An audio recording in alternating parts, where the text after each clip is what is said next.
Salam sejahtera, saudara yang kekasih di dalam nama Tuhan Yesus Kristus. Kembali kita bertemu dan kita terus memikirkan akan kebenaran firman Tuhan. Dalam Mazmur pasal 15 ayat 1-3, kita akan membicarakan bagaimana harusnya hidup mengatakan kebenaran. Sesudah kita mengerti apa itu kebenaran, kita juga harus berani mengatakan kebenaran itu sendiri. Mazmur 15 ayat 1-3, demikian firman Tuhan. Tuhan, siapa yang boleh menumpang dalam kemahmu? Siapa yang boleh diam di gunungmu yang kudus?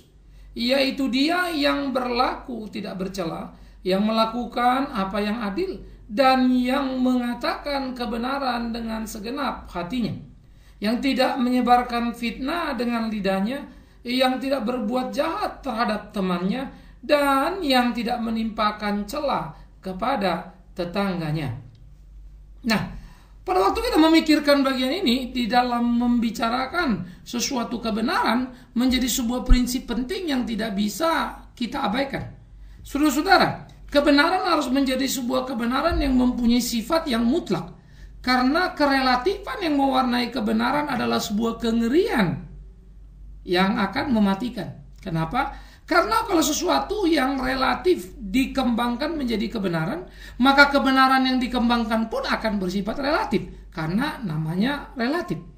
Tapi kemutlakan harus menjadi ukuran standar utama di mana semua orang menaklukkan diri pada kebenaran mutlak. Tetapi kebenaran mutlak itu apa? Itu persoalannya. Kebenaran mutlak bukan kebenaran diri, bukan kebenaran manusia, bukan kebenaran kita. Tapi kebenaran mutlak adalah kebenaran firman daripada Allah yang diuji dan teruji dan terbukti dalam perjalanan sejarah. Ini dulu. Nah, oleh karena itu mari kita memikirkan saudara apa yang dikatakan oleh pemazmur. Siapa yang boleh menumpang dalam kemahmu? Siapa yang boleh diam di gunung kudusmu? Yaitu mereka yang tidak berlaku cela, yang melakukan yang adil, yang mengatakan kebenaran dengan segenap hatinya. Jadi saudara-saudara, orang yang terhormat di hadapan Tuhan, yang disukai oleh Tuhan adalah orang yang mengatakan kebenaran.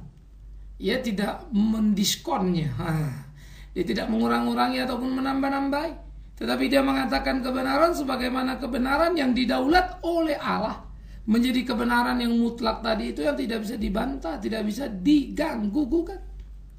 Ini menjadi penting saudara-saudaraku yang kekasih. Sehingga dengan demikian ini menjadi satu keunggulan di dalam kehidupan keberimanan orang percaya. Supaya dengan demikian sungguh-sungguh orang percaya bisa hidup dalam kebenaran yang sejati itu. Hidup benar.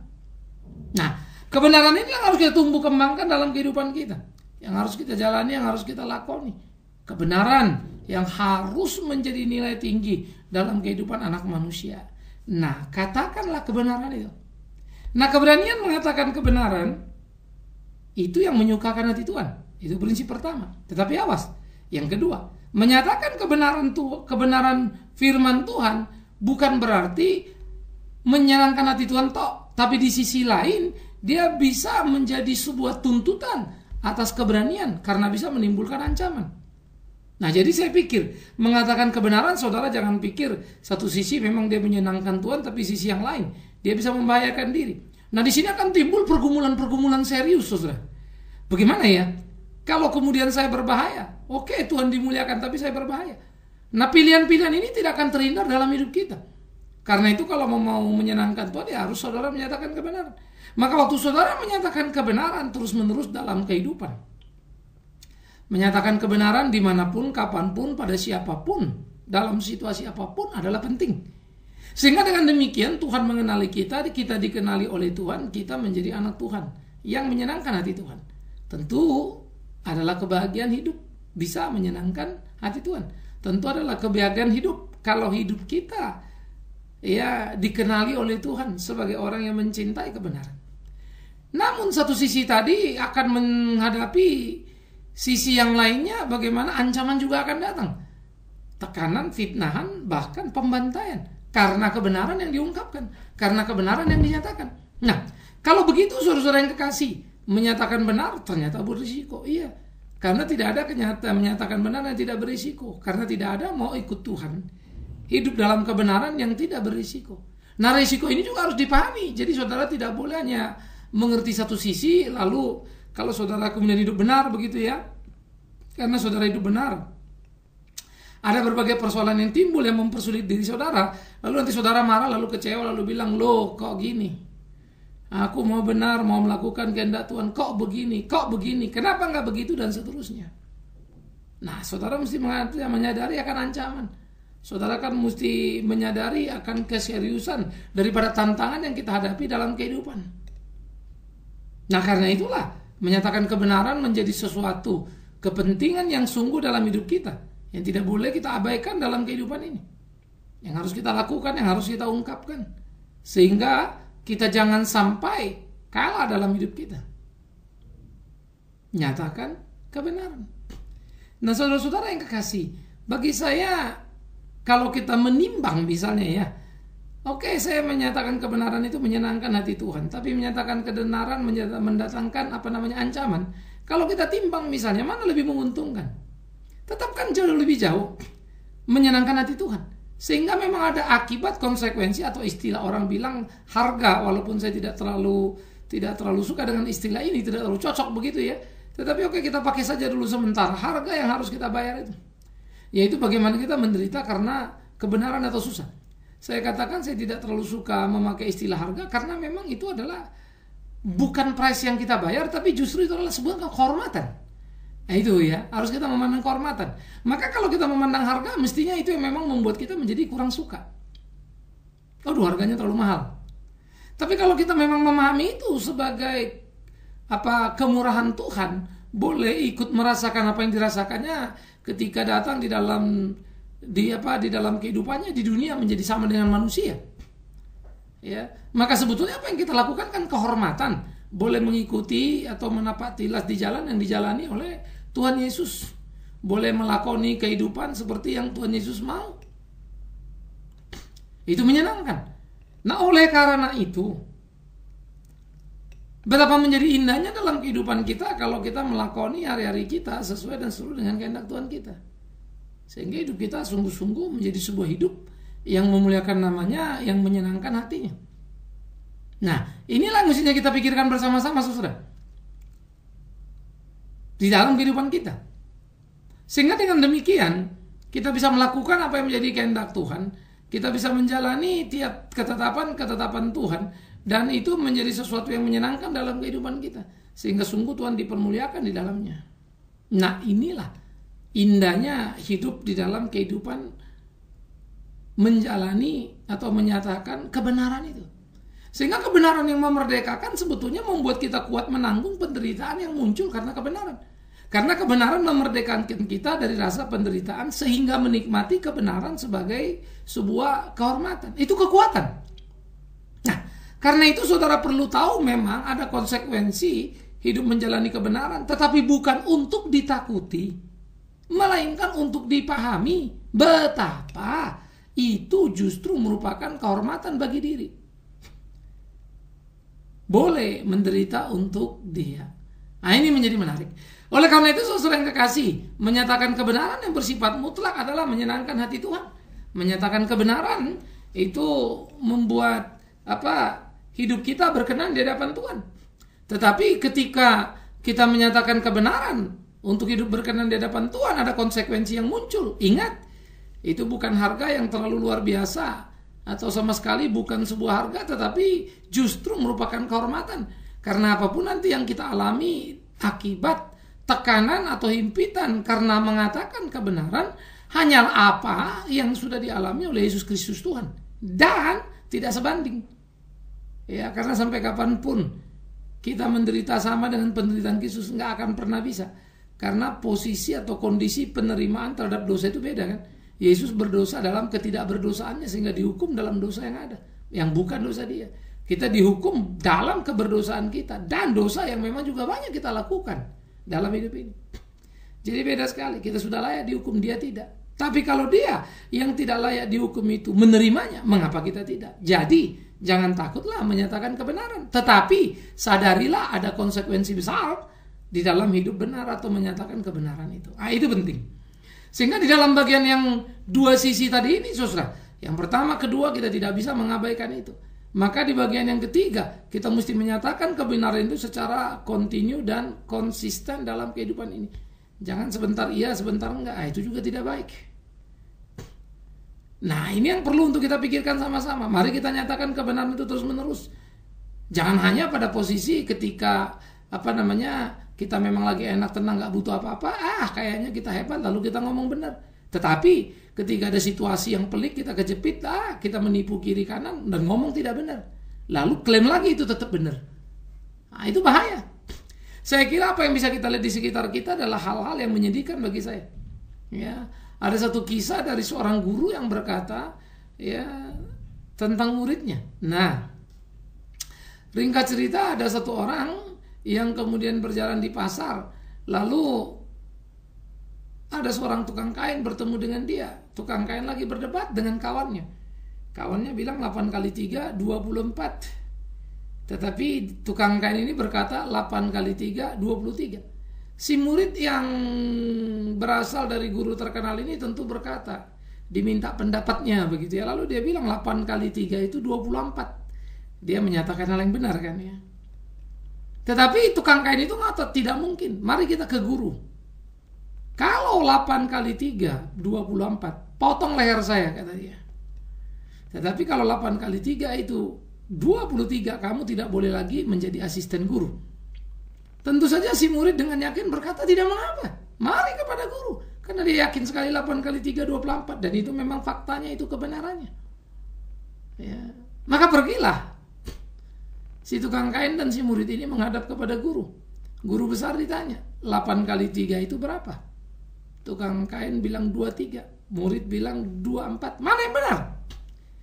Saudara-saudara, sangat mengejutkan bagi si murid karena si guru mengatakan yang benar itu 8 kali 3, 23. Dia terkejut sekaligus kecewa. Karena dia rasa dia benar dan dia dipermalukan di hadapan tukang kain itu. Bercampur aduklah perasaannya. Si tukang kain pergi dengan rasa kemenangan yang hebat. 8 kali 3, 23. Si murid bertanya dan dalam jengkelnya terhadap sang guru, mengapa guru memperlakukan hal itu? Maka si guru berkata, muridku, kalau aku berkata 8 kali 3, 24, berarti kepala tukang kain itu hilang. Apakah kau tega?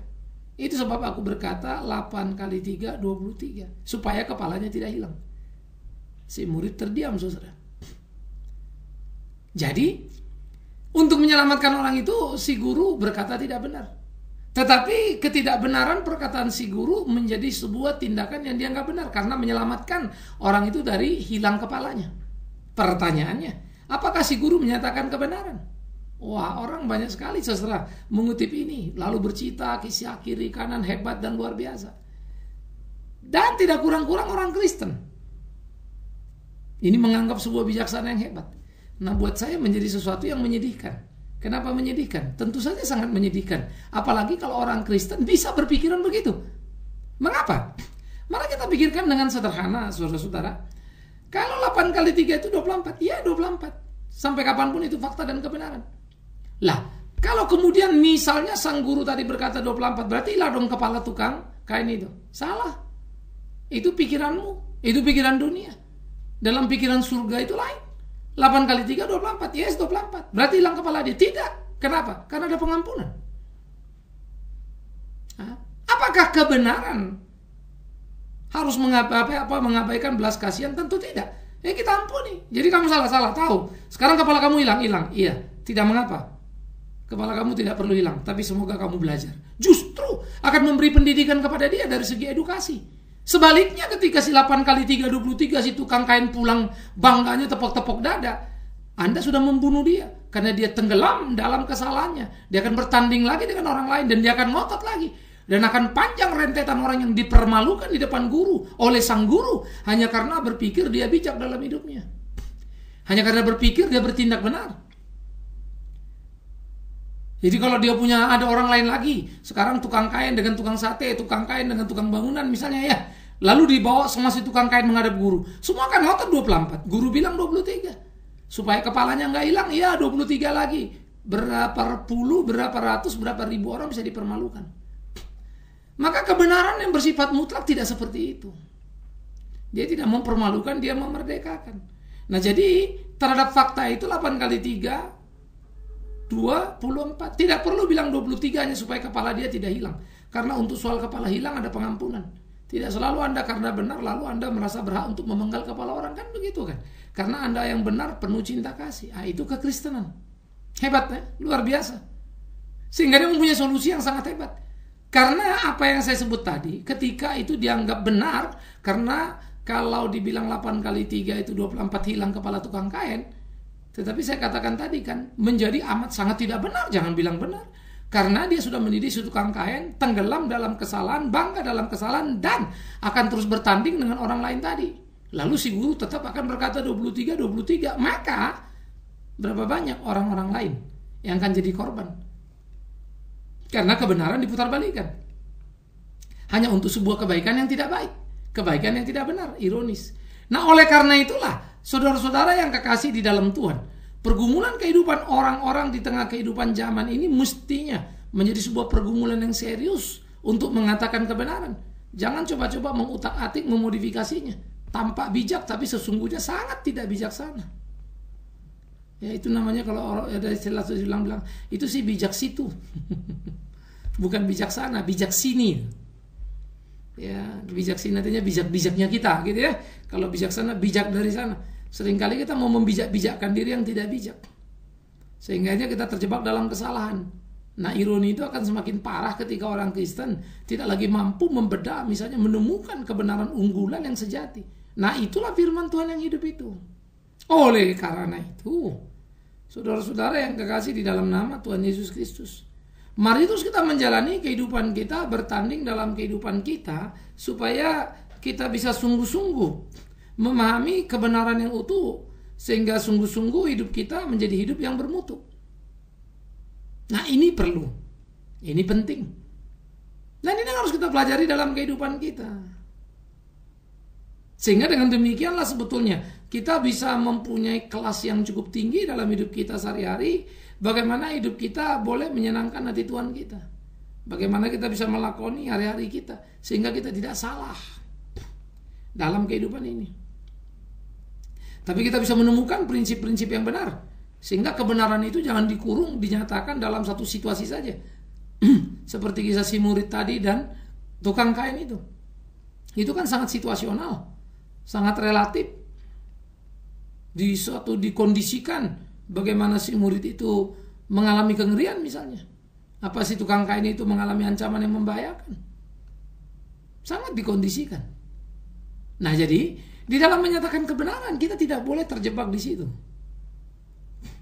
Dalam menyatakan kebenaran itu mestinya kita menyatakan kebenaran yang benar, yang utuh, yang final tadi. Tetapi ingat tadi, dengan demikian kita menyukakan hati Allah, tetapi jangan lupa ketika kita menyatakan kebenaran harus ada resikonya. Kalau dalam kasus murid tadi resikonya adalah yang harus kita ambil, yaitu kita melepaskan hak kita memenggal kepala dia dan menggantinya dengan pengampunan karena kita tahu dia bodoh. Tapi jangan orang bodoh dibenarkan sehingga bangga dengan kebodohannya. Nah itu kebodohan yang paling mengerikan. Nah ini bijaksana Kristen, ini bijaksana Kristus. Disinilah pemikiran akan menyatakan kebenaran menjadi suatu pemikiran yang bisa dipertanggungjawabkan dan tindakan yang sudah seharusnya dalam kehidupan. Saudara-saudara yang kekasih dimanapun saudara berada, jangan saudara pernah berpikir ada sebuah kebaikan sehingga sah untuk mengabaikan kebenaran, sehingga saudara menyatakan kata-kata yang tidak benar karena meyakini itu jadi baik. Nggak ada gunanya. Kebenaran itu baik, tapi jangan lupa kebaikan itu pun harus benar. Kalau nggak benar ya nggak baik tuh. Di mana sih bisa ya nggak benar jadi baik? Ya. Tapi buat sekelompok orang, buat separuh orang, sebuah situasi ya sah-sah saja memang jadi baik. Tetapi kemudian ekses yang ditimbulkannya itu akan jadi mengerikan. Sementara hidup Anda kan bukan pada waktu mengambil keputusan itu aja. Sesudah itu nanti seterusnya sama seperti tukang kain tadi. Hari itu tampaknya bijak, kepalanya tidak hilang karena diikuti 8 kali 3, 23. Tetapi Anda sudah membunuh satu orang yang akan bebal sepanjang hidupnya. Orang yang bangga dengan kesalahannya dan yakin itu adalah kebenaran. Karena kita yang sudah membodoh-bodohi dia, kita sudah membunuh dia, kita sudah mencabut masa depannya, lebih parah daripada memenggal kepalanya. Nah, jadi hati-hati kan. Oleh karena itulah kebenaran-kebenaran Kristiani itu harus diwujud nyatakan dan diungkapkan dengan benar, dengan berani, tanpa takut. Sehingga dengan demikian kita mengatakan kebenaran seturut dengan tuntutan gugatan Tuhan. Mengatakan kebenaran sebagaimana harusnya. Mengatakan kebenaran sebagai kebenaran yang memang harus ditinggikan untuk memuliakan nama Tuhan. Saya pikir ini menjadi perlu dalam kehidupan kita. Nah, oleh karena itu, saudara-saudaraku yang kekasih dimanapun kita berada, ayo kita belajar untuk berani menyatakan kebenaran sebagai sebuah kebenaran tanpa pamrih. Untuk berani menyatakan kebenaran sebagai sebuah kebenaran dengan siap terhadap segala konsekuensi. Untuk menyatakan kebenaran sebagai sebuah kebenaran supaya hidup kita berkenan di hadapan Tuhan. Dengan demikianlah kita menjadi orang-orang Kristen yang bermutu, bisa jadi model bagi dunia yang sangat jauh dari kebenaran dan makin jauh dari kebenaran karena diwarnai oleh kebenaran-kebenaran tanda petik yang bersifat relatif tadi.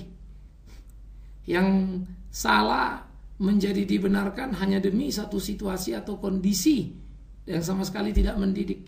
Situasional tadi itu relatif sekali. Jangan di situ. Tampaknya bijak, tapi membunuh masa depan, membunuh kehidupan, dan itu mengerikan. Kebenaran sejati tidak. Dia akan justru menyelamatkan masa depan. Dia akan membangun masa depan. Hari ini boleh pahit, boleh sakit, tapi orang akan belajar lebih teliti. Sehingga besok-besok dia sadar dia salah, kepalanya daripada hilang, besok dia belajar baik-baik.